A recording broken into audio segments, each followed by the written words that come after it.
नमस्कार दोस्तों। आज हम न्यू राजस्थान जीके जो भी वर्तमान में 50 ज़िले और 10 संभाग है उनको मद्देनज़र रखते हुए न्यू राजस्थान जीके अति महत्वपूर्ण प्रश्नोत्तर सीरीज़ लेकर आए हैं। जो भी वर्तमान में जितनी भी जो आगामी जो भर्तियां हैं 2024 में जो कैलेंडर जारी हुआ है उसको ध्यान में रखते हुए हमने एक सीरीज स्टार्ट की है जीके की। नया जो अपडेट है उसको ध्यान में रखते हुए ये क्वेश्चन आपके लिए चाहे आप आरएस की तैयारी कर रहे हो या आप बीएसटीसी, पीटीटी, शिक्षक भर्तियां जो है, रीट और भी अन्य जो महत्वपूर्ण भर्तियां हैं उनको ध्यान में रखते हुए हमने सभी भर्तियों को टारगेट करते हुए हम एक ऐसी सीरीज़ लेके आए हैं जो आपको सभी भर्तियों में हेल्प करेगी और नए अपडेट के साथ में। जो भी वर्तमान में 50 ज़िले और 10 संभाग हैं उनको ध्यान में रखते हुए हमने ये सीरीज़ स्टार्ट की है। तो लीजिए आइए, और ज़्यादा हमारा टारगेट रहेगा कि कम से कम समय में ज़्यादा से ज़्यादा क्वेश्चन करने का हमारा टारगेट है। तो बिना समय को गंवाए हुए हम स्टार्ट करते हैं। आज का हमारा पहला क्वेश्चन, राजस्थान में पुरातात्विक सर्वेक्षण कार्य सर्वप्रथम 1871 ईस्वी में प्रारंभ करने का श्रेय किसे जाता है? बताया देगा। ऑप्शन एक है SCL Carlisle, HD Sankalia, B लाल, ए कनिंगम। तो क्या होगा इसका आंसर? इसका आंसर है नंबर एक SCL Carlisle.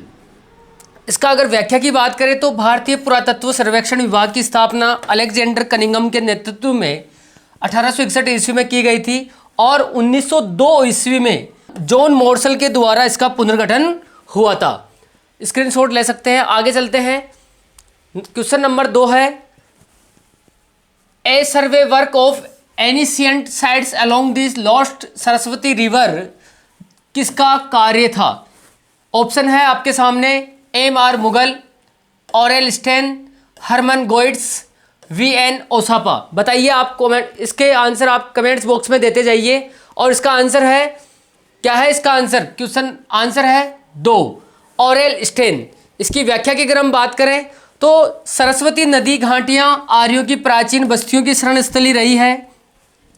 Aurel stand Ghaggar को वैदिक कालीन प्रसिद्ध नदी सरस्वती मानकर ही सर्वेक्षण की उत्कंठा से आए थे और ऑरेल स्टेन के इन प्रयासों से घग्गर को सरस्वती का वर्तमान रूप मानने में लोकप्रियता मिली। आगे चलते हैं। क्वेश्चन नंबर 3, कालीबंगा उत्तरी राजस्थान के हनुमानगढ़ जिले में नदी के किनारे स्थित है। कौन सी? घग्गर, सरस्वती, लूणी, साबरमती, बनास। कमेंट्स बॉक्स में इसका आंसर बताओ देगा क्या है इसका। और इसका आंसर है घग्गर सरस्वती। व्याख्या की अगर हम बात करें तो कालीबंगा में सरस्वती व दृश्यवती नदियों की घाटियों में हड़प्पा कालीन विकसित सभ्यता के अवशेष प्राप्त हुए हैं। इन नदियों का वर्तमान स्वरूप घग्गर नदी है। इन नदियों का वर्तमान स्वरूप क्या है? घग्गर नदी। आगे चलते हैं। अभिलेख जो प्राचीन राजस्थान में भागवत वैष्णव संप्रदाय के प्रभाव की पुष्टि करता है। कौन सा अभिलेख है जो प्राचीन राजस्थान में भागवत या वैष्णव संप्रदाय के प्रभाव की पुष्टि करता है? ऑप्शन है आपके सामने गोसुंडी अभिलेख, बुचकुला अभिलेख, हेलियोडोरस बैसनर अभिलेख और घटियाला अभिलेख। बताओ देगा इसका आंसर क्या है कमेंट्स बॉक्स में। इसका आंसर अगर हम बात करें तो इसका आंसर है घोसुंडी अभिलेख। और कहाँ है ये? इस लेख में प्रयुक्त भाषा संस्कृत एवं लिपि है ब्राह्मी। इस जो घोसुंडी अभिलेख है जो यह है चित्तौड़गढ़ में, और इसकी अगर भाषा की अगर हम बात करें तो कौन सी भाषा है? संस्कृत भाषा। और लिपि कौन सी है? ब्राह्मी लिपि है। घोसुंडी का शिलालेख सर्वप्रथम डॉक्टर DR भंडारकर द्वारा पढ़ा गया था। किसके द्वारा पढ़ा गया था? ये डॉक्टर DR भंडारकर द्वारा पढ़ा गया था। और ये राजस्थान में वैष्णव या भागवत संप्रदाय से संबंधित सर्वाधिक प्राचीन अभिलेख है। आगे चलते हैं। क्वेश्चन नंबर 5, घोसुंडी शिलालेख स्थित है कौन से जिले में? जो अभी जो घोसुंडी शिलालेख है वो कौन से जिले में है? बारां, चित्तौड़गढ़, भीलवाड़ा, अजमेर। कौन से में? बताओ देगा। मैंने अभी बताया भी था। कौन से में? चित्तौड़गढ़ में। किस में है? चित्तौड़गढ़ में। घोसुंडी शिलालेख द्वितीय शताब्दी ईसा पूर्व घोसुंडी चित्तौड़गढ़ से प्राप्त हुआ है। ये जो अभिलेख है ये कहाँ से प्राप्त हुआ है? चित्तौड़गढ़ से। और कब? द्वितीय शताब्दी ईसा पूर्व। आगे चलते हैं, क्वेश्चन नंबर 6। राजस्थान में संस्कृत प्राचीनतम अभिलेख कहाँ से प्राप्त हुए? मतलब राजस्थान में संस्कृत के प्राचीनतम अभिलेख कहाँ से प्राप्त हुए? तो ऑप्शन है आपके पास में नानसा, पुष्कर, बयाना, घोसुंडी। बताइए इसका आंसर क्या है? इसका आंसर की अगर हम बात करें तो क्या है? घोसुंडी। व्याख्या की अगर हम बात करें तो घोसुंडी का शिलालेख सर्वप्रथम डॉक्टर DR भंडारकर द्वारा पढ़ा गया था। किसके द्वारा पढ़ा गया था? डॉक्टर DR भंडारकर द्वारा ये पढ़ा गया था। आगे चलते हैं, प्राचीन राजस्थान में मालवों की शक्ति का केंद्र किसके आसपास केंद्रित था? प्राचीन राजस्थान में मालवों की शक्ति का केंद्र किसके आसपास केंद्रित था? बताइए आप। डूंगरपुर, जयपुर, बीकानेर, कोटा। आपके सामने ऑप्शन है चारों में से आप कमेंट्स बॉक्स में बताएं कि इसका शक्ति का केंद्र, मालवा की शक्ति का केंद्र किसके आसपास केंद्रित था। आंसर की अगर हम बात करते हैं तो जयपुर। कौन सा है? जयपुर। व्याख्या की अगर हम बात करें तो राजस्थान में जनपद युग ईसा पूर्व 300 से ईसा पूर्व 200 तक रहा। ठीक है, जनपद युग कब से लेकर कब तक? 300 से 200 ईसा पूर्व तक रहा। यूनानी आक्रमण के समय पंजाब की मालव जाति ने जयपुर के निकट बागरछल एवं शिविने नगरी चित्तौड़गढ़ को अपना केंद्र बनाया। आगे चलते हैं, क्वेश्चन नंबर 8। मत्स्य का सर्वप्रथम उल्लेख कहाँ आता है? या मत्स्य का सर्वप्रथम उल्लेख आता है कहाँ? कौन से इसमें? ऋग्वेद, रामायण, महाभारत, शतपथ ब्राह्मण। कहाँ आता है? बताओ देगा कमेंट्स बॉक्स में। मत्स्य का सर्वप्रथम उल्लेख कहाँ आता है? तो यह आता है, कहाँ आता है? ऋग्वेद में। कहाँ आता है? ऋग्वेद में। व्याख्या की अगर हम बात करें तो ऋग्वेद में सर्वप्रथम मत्स्य जनपद का उल्लेख आर्यों के मुख्य समूह के रूप में किया गया है। राजस्थान में मत्स्य जनपद का विस्तार आधुनिक जयपुर, जो कोटपुतली, बहरोड, अलवर, खैरतल, तिजारा, करौली, भरतपुर, डीग जिलों में हुआ था। मत्स्यों की प्राचीन राजधानी क्या थी? उपालव्य। क्या थी? उपालव्य। उपालव्य कही जाती है। इसकी राजधानी विराटनगर थी, जिसे वर्तमान में बेरहाट नाम से जाना जाता है। इस स्थान का वर्णन चीनी यात्री कौन? युआन चुंग ने भी किया है। ठीक है, आगे चलते हैं। निम्नलिखित में से कौन सा एक महाजन पद राजस्थान में स्थित था? कौन सा था जो महाजन पद राजस्थान में स्थित है? कौन सा है? ऑप्शन है आपके पास अंग, मत्स्य, अवनति और चैदी। कौन सा है? मत्स्य। कौन सा है रे? मत्स्य। ऋग्वेद में सर्वप्रथम मत्स्य जनपद का उल्लेख आर्यों के मुख्य समूह के रूप में किया गया है। ऋग्वेद में जो है मत्स्य जनपद का उल्लेख किसके रूप में किया है? आर्यों के मुख्य समूह के रूप में किया गया है। Question number 10। राजपूताना नाम का प्रयोग सर्वप्रथम कब एवं किसने किया था? मतलब ये जितने भी हम क्वेश्चन पढ़ रहे हैं ये एग्जामों में आए हुए हैं, और एक बार ही नहीं कई बार एग्जाम में रिपीट हुए हैं ये, इसलिए ये बहुत ही महत्वपूर्ण क्वेश्चन है। थोड़ा ध्यान से देखना इनको। राजपूताना नाम का प्रयोग सर्वप्रथम किसने किया था? आपके सामने ऑप्शन है 1800 ईस्वी में जॉर्ज थॉमस ने, 1890 ईस्वी में विलियम बेंटले, 1922 ईस्वी सर जॉन, 1902 ईस्वी लॉर्ड कर्जन। तो बताइए किसने किया था? इसका आंसर है 1800 ईस्वी में जॉर्ज थॉमस ने इसका प्रयोग किया था। राजपूताना नाम का सर्वप्रथम प्रयोग किया था। सर्वप्रथम 1800 ईस्वी में जॉर्ज थॉमस राजपूताने में झांझ फिरंगी के नाम से प्रसिद्ध है द्वारा राजपूताना नाम का प्रयोग किया गया। कर्नल जेम्स टोड ने राजपूताना का इतिहास लिखते समय इसे राजस्थान शब्द की प्रदेशवाची संज्ञा दी और 1829 में प्रकाशित करती annals and antiquities of Rajasthan में इसका नाम दिया था। और ये स्वीकार कब किया गया औपचारिक रूप से? तो इसका राजस्थान का नाम स्वीकार किया गया था 26 जनवरी 1950 को औपचारिक रूप से। इस संपूर्ण भौगोलिक प्रदेश का नाम राजस्थान स्वीकार किया गया। आगे चलते हैं क्वेश्चन नंबर 11। क्वेश्चन नंबर 11 की अगर हम बात करें तो अंग्रेजों के समय में राजस्थान किस नाम से जाना जाता था? अंग्रेजों के समय में राजस्थान किस नाम से जाना जाता था? ऑप्शन है आपके सामने मेवाड़, मारवाड़, आमेर, राजपूताना। कौन सा है? आपका आंसर है राजपूताना। सर्वप्रथम 1800 ईस्वी में जॉर्ज थॉमस राजपूताना में जॉर्ज फिरंगी के नाम से प्रसिद्ध द्वारा राजपूताना नाम का प्रयोग किया गया है। आगे चलते हैं, क्वेश्चन नंबर 12। मारवाड़ की वीरता साहित्य सेवा के लिए सिरोपाव देने की परंपरा रही थी। सर्वोच्च सिरोपाव था, मतलब मारवाड़ की वीरता साहित्य सेवा के लिए सिरोपाव देने की परंपरा रही थी। और सर्वोच्च सिरोपाव कौन सा था इनमें से? तो आपके सामने ऑप्शन है पालकी सिरोपाव, हाथी सिरोपाव, घोड़ा सिरोपाव, कड़ा दुसाला सिरोपाव। बताइए इसका आंसर। आंसर है आपका हाथी सिरोपाव। और यह है क्या? तो जिसको मतलब हाथी सिरोपाव, जिसको ये सिरोपाव मिलता है उसे राज्य से कपड़े वगैरह ये सब मिलाकर 780 रुपये दिए जाते हैं। परंतु विवाह के मौके पर चोगे और कमरबंद की कीमत मिलाकर 849 रुपये मिलते हैं। इसके अलावा महाराजा साहब के नज़दीकी भाई बंधुओं को जो मारवाड़ में महाराज कहलाते हैं, विशेष कृपा और मान प्रदर्शित करने के लिए 1000 रुपये दिए जाते हैं। यह है हाथी, क्या है? हाथी सिरोपाव। समझ में आया होगा। क्वेश्चन नंबर आगे कौन सा है? 13।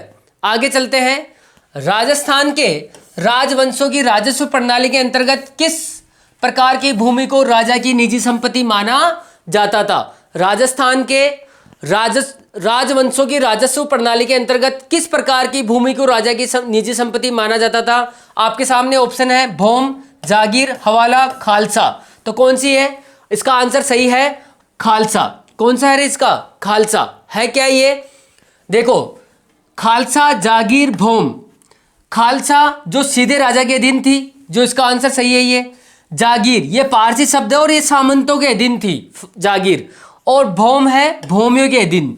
ठीक है, आगे चलते हैं। इस क्वेश्चन के अलावा भी आपको 2 क्वेश्चन और यहाँ पर व्याख्या में दिए गए हैं। Question number 14। राजस्थान में 1857 की क्रांति के समय यहाँ के AGG agent to governor general कौन थे? बताइए। ऑप्शन है आपके सामने। नंबर 1 कप्तान black, Henry Lawrence, George Patrick Lawrence, कप्तान हीथकोट। बताइए इसका ऑप्शन, आंसर बताओ इसका। आंसर की अगर हम बात करें तो आंसर इसका है नंबर 3। और क्या है? George Patrick Lawrence. अधीनस्थ संधि के तहत 1832 ईस्वी में अजमेर में राजपूताना रेजिडेंसी की स्थापना की गई और इसका मुख्य अधिकारी agent to governor general AGG था। ठीक है, अधीनस्थ संधि के तहत 1832 ईस्वी में अजमेर में किसकी स्थापना की गई? राजपूताना रेजिडेंसी की स्थापना की गई। जो इसका मुख्य अधिकारी कौन था? एजेंट टू गवर्नर जनरल, जो एजीजी था। आगे चलते हैं। Question number 15। अंग्रेजों के शासनकाल में राजस्थान में पॉलिटिकल रेजिडेंस का मुख्यालय था। अंग्रेजों के शासनकाल में राजस्थान में पॉलिटिकल रेजिडेंस का मुख्यालय था। कहाँ था? बताइए। आबू, अजमेर, कोटा, नसीराबाद। इसका सही आंसर क्या है? इसका सही आंसर है अजमेर में। कहाँ था ये? अजमेर में। और भी इसका मुख्यालय अजमेर में था। ठीक है, जिसे 1845 ईस्वी में, कब? 1845 ईस्वी में आबू में गर्मी के दिनों में स्थानांतरित कर दिया गया है। आगे चलते हैं। Question number 16। स्वामी दयानंद सरस्वती का निर्माण कहाँ हुआ? ऑप्शन है आपके पास में टंकारा, मुंबई, जोधपुर, अजमेर। तो कहाँ हुआ था? ये हुआ था, कहाँ हुआ था रे? अजमेर। कहाँ हुआ था इसका? स्वामी दयानंद सरस्वती जी का निर्माण कहाँ हुआ था? अजमेर में। महाराजा जसवंत सिंह की प्रीतपात्री, मतलब ये प्रेमिका थी इनकी, नन्ही जान, जोधपुर में अत्यंत प्रभावशाली महिला थी। और एक बार जब जसवंत सिंह जी अपनी प्रेमिका के साथ में मतलब रंगरेलियाँ कर रहे थे, तो ये बात स्वामी दयानंद सरस्वती को अखरती है और उनको ये भला बुरा कहते हैं। तो वहीं से नन्ही जान के दिमाग में आया कि ये मेरे प्रेमी जो था, कौन? महाराजा जसवंत सिंह, उसको ये अलग करना चाहते हैं। तो उन्होंने नन्ही जान ने महाराजे के रसोइये, और उसका रसोई का नाम क्या था, गौड़ मिश्रा, के साथ मिलकर महर्षि दयानंद को विष दे दिया बताया। और स्वामी जी को अजमेर लाया गया और अजमेर में ही 1883 ईस्वी में उनका देहांत हो गया। ठीक है, देखो यहाँ पर एक क्वेश्चन तो वो हो गया, स्वामी दयानंद सरस्वती का निर्माण कहाँ हुआ, तो कहाँ हुआ, अजमेर में। महाराजा कौन था, जसवंत सिंह, जिसकी प्रेमिका कौन थी, नन्ही जान। ठीक है, और कहाँ हुआ इनका निधन, अजमेर में। कब हुआ, 1883 में। ये सब बातें आपको याद रखनी है। आगे चलते हैं, निम्न में से किस व्यक्ति ने सर्वप्रथम स्वराज शब्द का प्रयोग किया और हिंदी को राष्ट्रभाषा माना, तो बताइए। देगा आपके सामने ऑप्शन है 4, राजा राम मोहन राय, स्वामी विवेकानंद, दयानंद सरस्वती, बाल गंगाधर तिलक। तो इसका आंसर क्या है, इसका आंसर है दयानंद सरस्वती। दयानंद सरस्वती ने मुख्यतः सर्वधर्म, स्वराज, स्वदेशी और स्वभाषा पर ध्यान दिया। स्वामी दयानंद सरस्वती पहले व्यक्ति थे जिन्होंने स्वदेशी वस्तुओं के प्रयोग करने पर बल दिया था। ठीक है, आगे चलते हैं, क्वेश्चन नंबर 18। अगर हम बात करें तो राजस्थान सरकार के द्वारा प्रकाशित पुस्तक कौन सी है जिसमें राज्य के स्वतंत्रता सेनानियों की कीर्ति कथाएं हैं। ऑप्शन है आपके पास में, देश के दीवाने, सरहद दीवाने, अंगारे की मौत, राजपूताने के वीर। तो बताइए इसका आंसर क्या है। इसका आंसर की अगर हम बात करें तो देश के दीवाने। और राजस्थान सरकार द्वारा प्रकाशित देश के दीवाने नामक पुस्तक में राजस्थान के स्वतंत्रता सेनानियों की कीर्ति गाथाओं के वर्णन हेतु सरकार ने राजस्थान के 51 स्वाधीनता सेनानियों के नामों को सम्मिलित किया है। आगे चलते हैं, आगे हम क्वेश्चन नंबर 19 की बात करें तो स्वतंत्रता सेनानी एवं शहीद सागरमल गोपा कहाँ के निवासी थे। स्वतंत्रता सेनानी एवं शहीद सागरमल गोपा कहाँ के निवासी थे। ऑप्शन है आपके पास में, बीकानेर, जैसलमेर, जोधपुर, अजमेर।